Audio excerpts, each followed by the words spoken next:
Zone number का भी लगाता हूँ सुरक्षा के लिए। और आज ही के दिन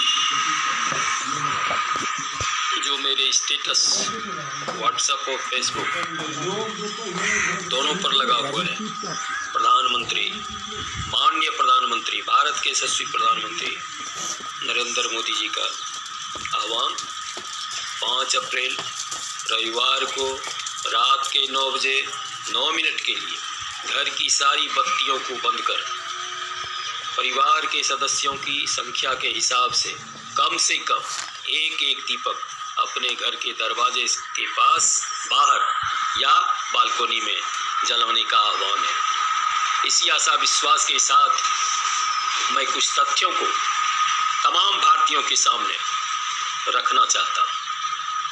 यूँ तो इस वैश्विक महामारी के दौर में भी राजनीति का करवट कुछ दूसरी तरफ मुड़ रहा है, जो कहीं न कहीं भारत के उज्जवल भविष्य में बाधा का काम कर रहा है। खैर, जो जहां हो रहा है, जिस लिए हो रहा है, हमें उस पर ध्यान नहीं देना है। हमें गायत्री परिवार के आचार्य श्री राम शर्मा की बात को सिरोधार्य करना है। हम सुधरेंगे, युग सुधरेगा, और हम बिगड़ेंगे तो युग बिगड़ेगा। हमें अपने आप को सुधारना है। दूसरा क्या कर रहा है उस पर अभी ध्यान देने की कोई आवश्यकता नहीं है।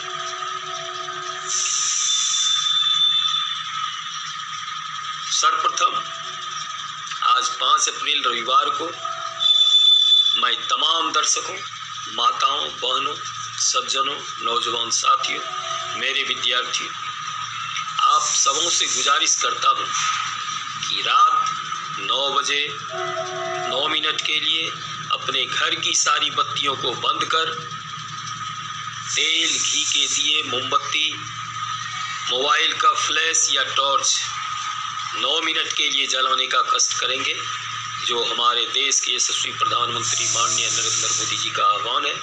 और मैं इसी जलाने वाले दीपक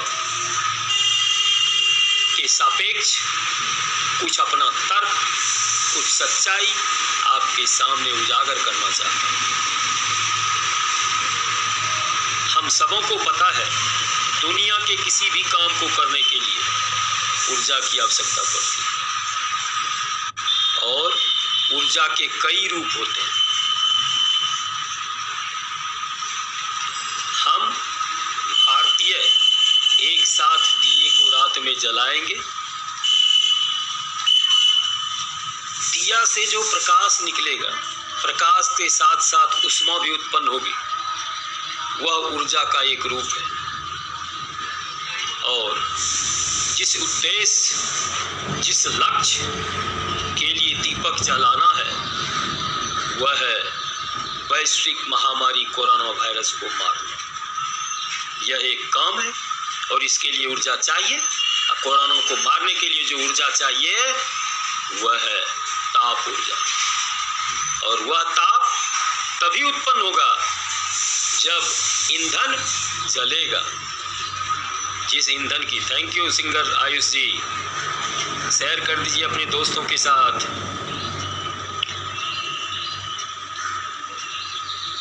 जिस ईंधन का परिभाषा ही होता है वह पदार्थ जो जलने के बाद ऊष्मा और प्रकाश उत्पन्न करता है। हम दीपक, मोमबत्ती, टॉर्च कुछ भी जलाएंगे, वहां निश्चित रूप से ऊर्जा का एक सोर्स जलेगा नहीं, बल्कि दूसरे फॉर्म में चेंज कर जाएगा, क्योंकि ऊर्जा संरक्षण का सिद्धांत कहता है ऊर्जा का न तो निर्माण होता है और न तो नाश है। भले ही इसको एक रूप से दूसरे रूप में बदला जा सकता है। हम दीपक जलाने के लिए जिस तेल, घी का उपयोग करेंगे वह बायोमास है। बायोमास के पास एनर्जी होती है, जिसको बायो एनर्जी कहते हैं, और एनर्जी का नाश होता ही नहीं है, इसलिए वह कन्वर्ट होगा ऊष्मा और प्रकाश में। और यह ऊष्मा और प्रकाश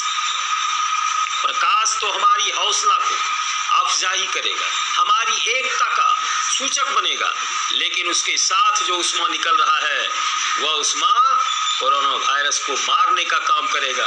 और ज्यों ही कोरोना मरा, भारत का जय जयकार हो जाएगा। अब बातें आती है, इस दीपक के जलाने से क्या उष्मा, कैसे उष्मा क्या उत्पन्न होती है। इसका रीजन क्या है? एक रीजन जो मैं वैज्ञानिक काउज आपको बता रहा हूं, वह है उष्मा उत्पन्न करना, और उष्मा का काम है कोरोना को मारना। इसके लिए दीपक जलाने का आह्वान किया गया है। इसलिए इसमें क्रॉसिंग नहीं करते हुए बिल्कुल सिरोधार्ज कर, जिस तरह हम दिवाली में बिना किसी के कहे दीपक की वलियां सजा देते हैं, जला देते हैं, ठीक उसी तरह आपके घर में भी दिवाली के मोमबत्ती बचे होंगे। कुछ नहीं तो घर में सरसों तेल जरूर है। ये रबी फसल का मौसम है और भारत एक कृषि प्रधान देश है। तेलहन सरसों तैयार हो चुका है। लोग होली में सरसों से तेल भी निकाल के घर में रखे होंगे। निश्चित रूप से 50 ग्राम भी तेल प्रत्येक भारतीय के घर में होगा, और वह 50 ग्राम कम से कम 2 दीपक को जरूर जला सकता है। यह दीपक जलाना हमारा बेकार नहीं जाएगा, कहीं न कहीं विश्व को एक मैसेज देने का काम करेगा कि भारतीय इस विकट परिस्थिति में भी एक साथ हैं। अभी मरकज के मामले में तरह तरह की बातें सामने आ रही है और वह हमें अपने पद से विचलित करने का काम करता है, लेकिन मैं आपको तहे दिल से कहना चाहता हूं, हमें बरगलाना नहीं है, हमको अपने पद से भटकना नहीं है। आप पानी को देख लीजिए, इस पानी में कितनी भी गंदगी हो जाए, भले ही वह पीने लायक नहीं रहेगा, लेकिन आपके पड़ोसी के घर में आग लग जाए तो यही पानी जो गंदा है, जिसको हम नहीं पी सकते हैं, आग बुझा सकता है। इसलिए मरकज वाला उस गंदे पानी के समान है, उसको टारना नहीं है, उसके मन मस्तिष्क में बदलाव लाने का हमारा कर्तव्य होना चाहिए। हम ऐसा काम करें कि हमारे गति को, हमारे कर्म पथ को देखकर वह भी अपना पथ बदल ले। इसी आशा विश्वास के साथ मैं आप तमाम सज्जनों से गुजारिश करता हूं कि वैज्ञानिक सोच, दीपक के जलने से उष्मा का उत्पन्न होना, और उष्मा कोरोना को मारने का काम करेगा, इसलिए निश्चित रूप से दीपक जलाइएगा। अब मैं आता हूं आध्यात्मिक तथ्य दीपक के जलाने का क्या है। हम सबों को पता है आज आमद एकादशी है। कहने का मतलब एकादशी कल थी, आमद मना आमदनी होता है, एकादशी के ठीक बाद का समय है। और अभी टीवी पर रामायण सीरियल चल रहा है और वह हमको लगता है कि शाम तक में मेघनाद वध का सीन आ जाएगा उसमें, जिसमें आप अपनी आंखों से देख लेंगे। हो सकता है कि मेरे कहने पर आपको विश्वास नहीं हो, लेकिन हम भारतीय हैं, हमारा सनातन धर्म है। यहाँ रामायण आदर के साथ धार्मिक ग्रंथ में आता है, इसको सब लोग मानते हैं, और उस ग्रंथ में लिखा हुआ है, मैं नहीं कह रहा हूँ कि मेघनाद का वध।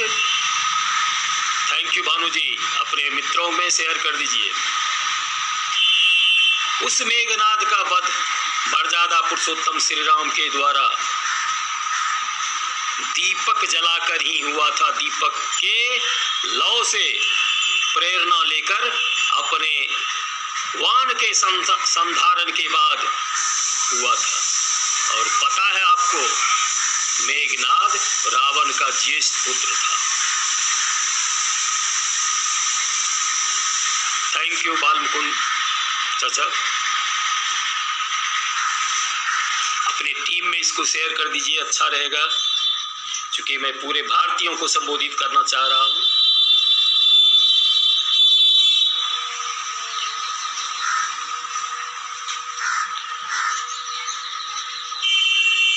मैं बताना आपको चाह रहा था, रावण जो धर्म धरती का बोझ हो चुका था। पूरे विश्वास, आस्था, मानव जाति का खतरा बन चुका था। आज कोरोना भी ठीक उसी रूप में मौजूद है। यानी कोरोना की तुलना रावण से करने में कोई अतिशयोक्ति नहीं होती। उस रावण का ज्येष्ठ पुत्र था मेघनाद, जिसको मारने के लिए मर्यादा पुरुषोत्तम श्री राम को दीपक जलाना पड़ा था। और इस कोरोना को अगर उस रावण का, उस वैश्विक महामारी का पुत्र ही मान लें, कोई अतिशयोक्ति नहीं होगी। थैंक यू रजनीश जी, अपने मित्रों में शेयर कर दीजिए, अच्छा रहेगा। मेरे साथ साथ, आपके साथ साथ और लोग भी हौसला अफजाई करेंगे और वे दीपक जलाने का काम करेंगे, जो कहीं न कहीं हमारे भारत के लिए आज अहम मुद्दा बन चुका है। उस कोरोना का नाश जो रावण का ज्येष्ठ पुत्र के समान है, दीपक जलाकर मर्यादा पुरुषोत्तम ने किया था, जो आप रामायण सीरियल में सुबह या शाम देख ही लेंगे।